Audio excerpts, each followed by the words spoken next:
Natural resources air water and land. Natural resources म्हणजे नैसर्गिक साधन संपत्ती. नॅचरल रिसोर्सेस म्हणजे नैसर्गिक साधन संपत्ती.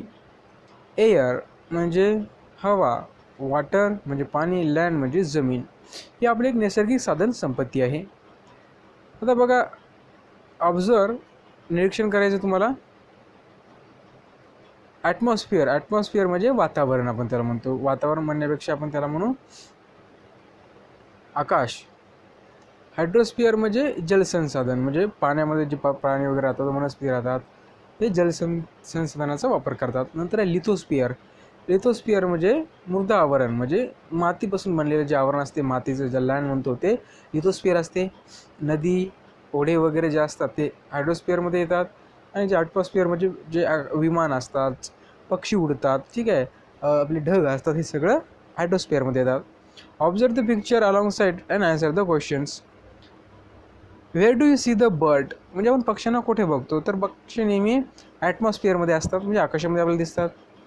Wear is the cow grazing. Cow कुठे तुम्हाला ग्रेझिंग म्हणजे चरताना दिसते, ती आपल्याला दिसते लिथोस्फिअरवर, म्हणजे मृदा आवरणवर.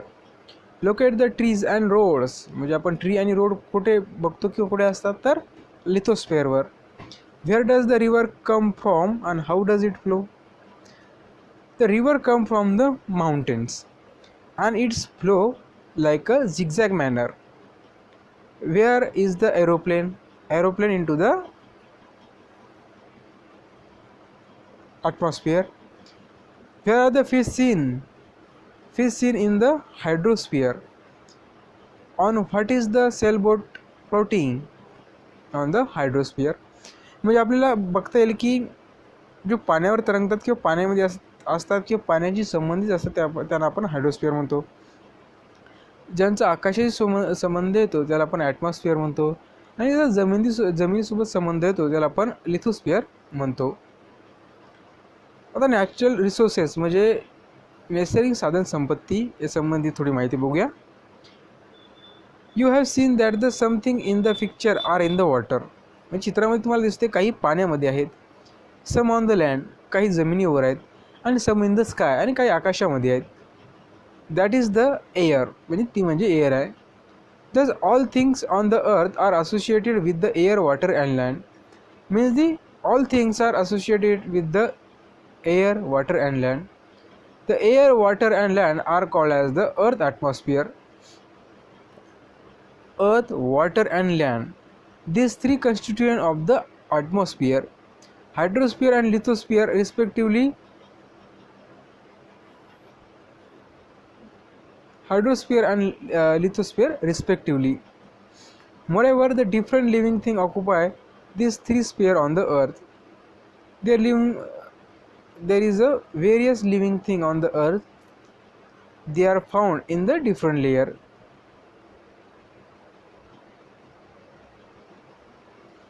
Hydrosphere and atmosphere which they occupy are together is called the. These living things and the part of the lithosphere, hydrosphere and atmosphere which they occupy are together they called the biosphere. Biosphere means they occupy the together lithosphere, hydrosphere and atmosphere. म्हणजे तिघांचाही समावेश त्याच्यामध्ये होतो, त्याला आपण biosphere म्हणतो. These spheres have formed on the earth naturally. आणि जे स्पेअर्स आहेत have a form on earth naturally, म्हणजे नैसर्गिकरित्या ते तयार झालेले आहेत. We have learn all this in a previous standard. मागच्या वर्गामध्ये आपण सर्व गोष्टी या शिकलो. The atmosphere is a layer of a air that surrounded the earth. म्हणजे ॲटमॉस्फिअर इज अ लेयर असते, ती एक प्रकारची लेयर आहे, थर आहे. तो कसा असतो की आपल्या पृथ्वीच्या बाजूला असतो, आजूबाजूला पसरलेला आहे. The surface of the earth comprise water and land that is the hydrosphere and lithosphere. म्हणजे आपली जी जमीन असते, लँड असते, ती कंपराइज झालेली असते, बनलेली असते हायड्रोस्फिअर आणि लिथोस्फिअरनं. Of this the hydrosphere occupy as much larger parts than the lithosphere. म्हणजे जर आपण पृथ्वीचा भाग बघितला तर hydrosphere occupies a much more part of the earth than compare to the लिथोस्फिअर.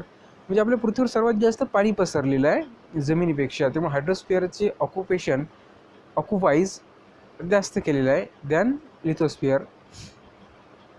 Figure 1.2 shows the proportion of the land and water on the earth surface.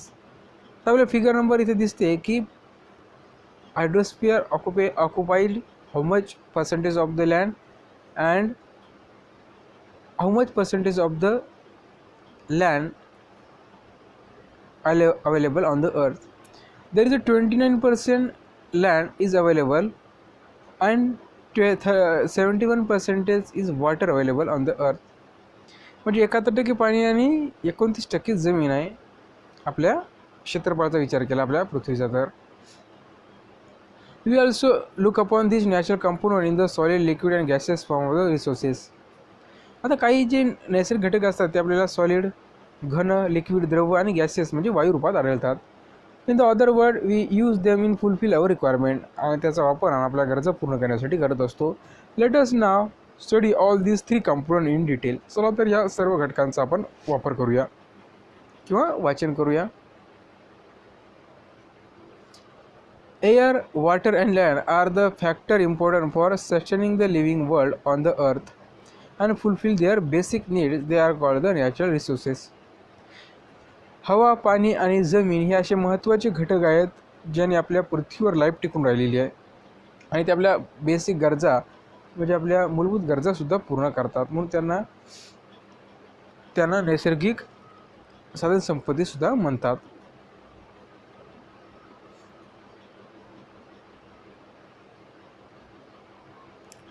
What are the 5 layer of the atmosphere. आता ॲटमॉस्फिअरमध्ये कोणकोणत्या 5 layer आहेत ते आपल्याला सांगायचं आहे. तर मित्रांनो बघा, ॲटमॉस्फिअरमध्ये ज्या 5 लेयर आहेत त्या लेयर बघायचं सांगितलेले आपल्याला.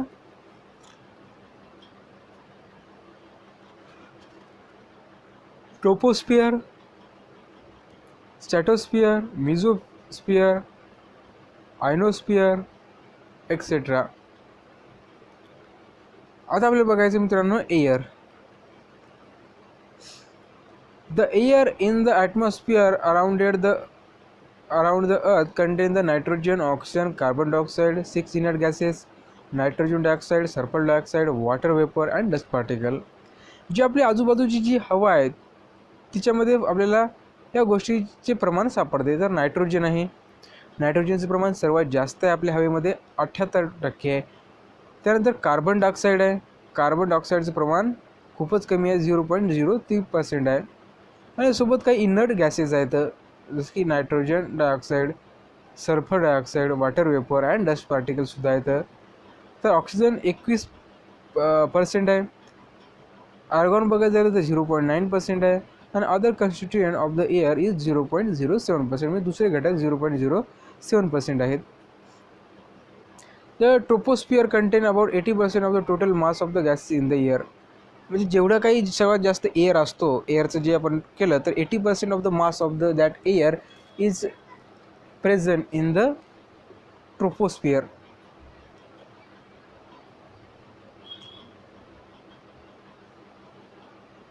Total mass of the gas in the air, while the proportion is about 90% in the stratosphere.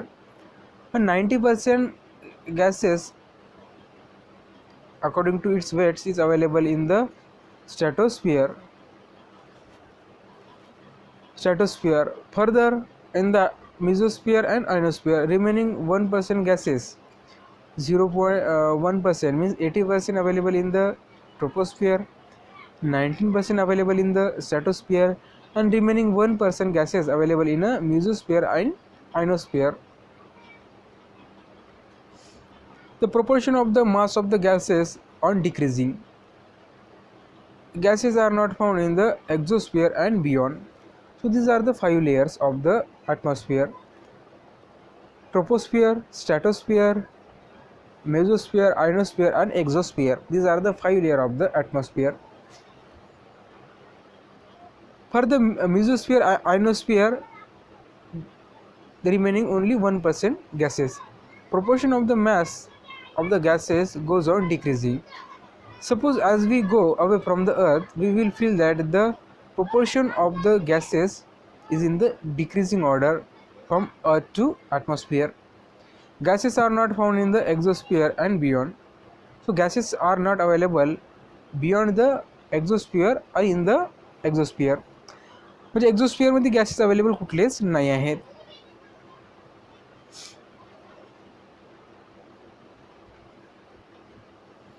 You can see that air is a mixture of the several gases and is chief constituent of the Earth atmosphere. Beside these gases, air also contains the water vapor and dust particle. The gases is the mixture of the chief or main constituent. Beside the gases, air also contains the water vapor and dust particle. The amount of the gases in the air is greatest near the surface and decreases as we go higher and higher from the earth.